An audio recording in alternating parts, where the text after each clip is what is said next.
Orașul Șoldănești se vrea mai modernizat prin revitalizarea parcurilor, terenurilor sportive și a unor clădiri. Totul datorită proiectului Revitalizarea ca oportunitate pentru impulsionarea dezvoltării socioeconomice a zonelor degradate din orașele moldovenești, implementat de Fundația Terra Humana din Polonia și Asociația Obștească Moștenitorii din Republica Moldova. În orașul Șoldănești este nevoie de o revitalizare pentru că unele clădiri vor prinde viață, vor prinde culoare și pentru ca să se dezvolte unele organizații pentru a se muta într-o casă nouă. Eu cred că fluxul acesta de plecare a tinerilor din orașul Șoldănești nu va mai fi atât de mare, pentru că atunci când noi vom revitaliza unele instituții, unele localuri, instituții, cum am mai spus, atunci tinerii vor avea mai multe oportunități. Scopul inițiativei este modernizarea, dezvoltarea socioeconomică a orașelor din Moldova și crearea condițiilor decente de trai pentru cetățeni. Noi am prezentat astăzi delegații din Polonia, partenerilor noștri din Polonia, mai multe obiecte care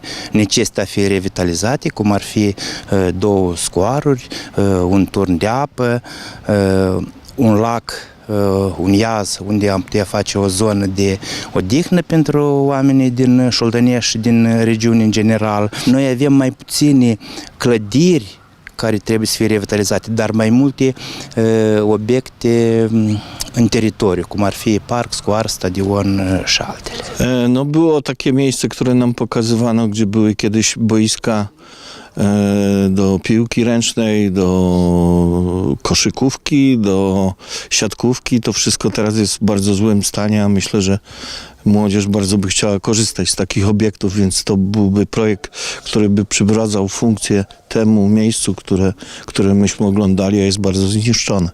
No i widzieliśmy jeszcze parki, tak? Mniejsze parki, czy ten większy park, to są miejsca bardzo przyjazne, mogłyby być bardzo przyjazne mieszkańcom, gdzie mogliby wypoczywać, zażywać rekreacji. Myślę, że to są też ważne przestrzenie w mieście, które by należało przywracać do życia z powrotem. Programul este implementat pe o perioadă de 3 ani în 6 orașe din nordul și centrul Moldovei: Glodeni, Cupcini, Lepcani, Ghindești, Șoldănești și Telenești. В течение 3 лет мы хотим помочь местным властям, примариям создать планы ревитализации для этих городов. План ревитализации – это такой главный документ, который помогает, и просто он, но без него не можно положить заявки на любые деньги, в которых есть возможность получить для ревитализации. Proiectul este cofinanțat în cadrul programului de cooperare poloneză pentru dezvoltare al Ministerului Afacerilor Externe al Republicii Polonia.